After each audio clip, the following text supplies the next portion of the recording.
আসামি রাজের কোনো উপযুক্ত প্রমাণ না থাকায় আদালত তাকে সম্মানের সহিত বেকসুর। Excuse me madam.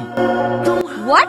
Sorry madam, আমার কাছে এই কেসের উপযুক্ত সাক্ষী আছে, আমি চাই আদালত তার বয়ান শুনুন। Objection my lord. হচ্ছেটা কি? উনি আইনের লোক এই কোর্টের কাছে বিঘ্ন ঘটাচ্ছেন। এই কেস তো শেষ হয়ে গেছে। উনি এখন নতুন করে কি প্রমাণ করতে চাইছেন? সরি ম্যাডাম, আমি কোনো আদালতের কাছে বিঘ্ন ঘটাচ্ছি না। আমি এই কেসের উপযুক্ত সাক্ষী নিয়ে এসেছি, যারা এই ঘটনাটি সম্পূর্ণ নিজের চোখের সামনে ঘটতে দেখেছে। Objection proceed. অফিসার, আপনি আপনার সাক্ষী পেশ করুন। Thank you ma'am. আমরা গত 16 তারিখে 3 বান্ধবী মিলে সিনেমা দেখতে গিয়েছিলাম। সেই দিন এই ব্যক্তি আমার বান্ধবীকে নোংরা প্রস্তাব দেয়।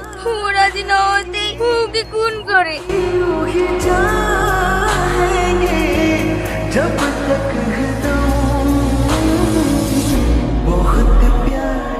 আসামি রাজমণ্ডলকে উপযুক্ত প্রমাণ ও সাক্ষী বয়ানের ভিত্তিতে মধুমিতাকে খুনের হত্যার অপরাধে ভারতীয় দণ্ডবিধি 302 ও 307 ধারা অনুযায়ী যাবজ্জীবন কারাদণ্ডে দণ্ডিত করা হইল।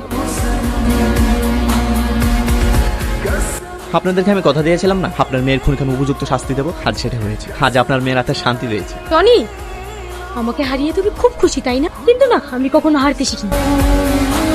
সালমা, তুমি ভুল করছো। সালমা, সালমা।